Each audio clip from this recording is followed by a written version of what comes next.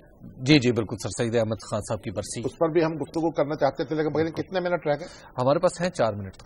جی دیکھیے سر سید احمد خان جو ہے 116 سال ہو گئے ان کو پاکستان رخصت ہوئے ہمارے درمیان سے، ٹھیک ہے، اور 40 سال کے تھے 1857 کی جنگ لڑی گئی جب آزادی کی، ٹھیک، اور ان کی آنکھوں کے سامنے لڑی گئی، اور پھر مسلمانوں پر جو بادار ظلم کا گرم ہوا اور ستم ٹوٹے ان پر، اور یہ سمجھتے تھے کہ یہ مسلمانوں سے حکومت نہیں ہے، یہ ہماری جان کے دشمن ہے.